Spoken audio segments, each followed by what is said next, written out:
Believe it or not, we face similar struggles and challenges, though with unique variables.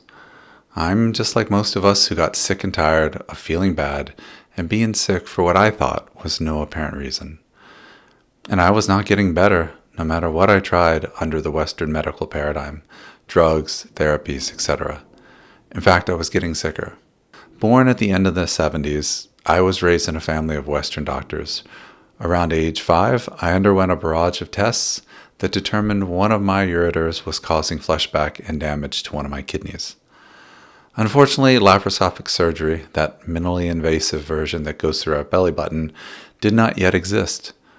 So I was put through, as a young child, a harrowing series of invasive procedures, and ultimately I was hospitalized for close to a week. Due to my family's mistaken trust and belief in pharmaceuticals, we took antibiotics, antacids, and over-the-counter pain pills like they were candy. Decades of these toxins and a few other surgeries on top of the standard American diet led me down a path of severe toxicity, low energy, severe allergies, sinus infections, asthma, and many other challenges, including the idea that I was broken and no good. Towards my late teen years, I was diagnosed and treated for severe ADHD and depression. On the bright side, I was able to understand and see how my brain could function. I just had to suffer some horrible side effects in order to see this. And now I know that I could have easily been treated with a healthy diet, minerals, and better lifestyle choices. I suffered many side effects from the ADHD and psychiatric medications I was given.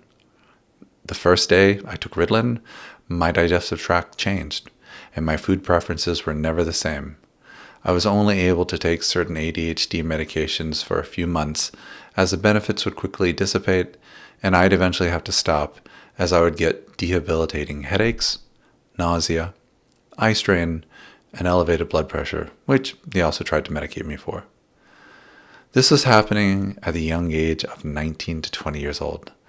I also struggled with some short-term memory issues, and at the time, no one knew that all of this was also depleting my minerals and creating a downward spiral in my health, energy, and life.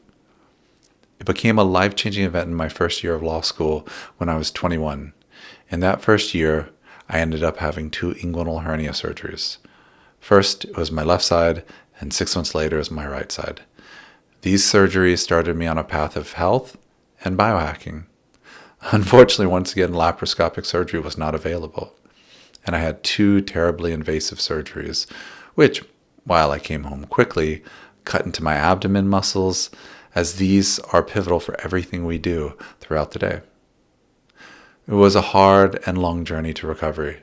They also put in Kevlar mesh to protect the closures, and to this day, I struggle with the ramifications of having something so foreign and constricting in such a pivotal part of my body.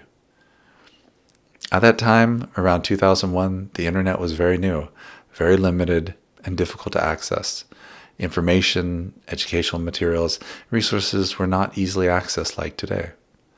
But as the internet evolved, information became exponentially more available, and I was able to educate myself over the subsequent 2 decades. I finally connected the dots through a series of epiphanies, leading to this mineral optimization protocol and tool set we need to thrive in the modern world. I learned and realized that while we cannot control everything we face and are exposed to in life, we do have some control over several critical pieces of the puzzle: our diet, movement, sleep, work, and how we think about these things in the life we live. This book will focus primarily on the things related to our diet and supplements. I have a free guide online on improving sleep on our website. You can find that at legendaryphoenix.com. I will write a subsequent book on how our mind works to improve our ability for critical thinking and self-worthiness. But for now, let us dive into how we think, then look at our current paradigms for science and medicine, and then dive into the minerals and why they are so important.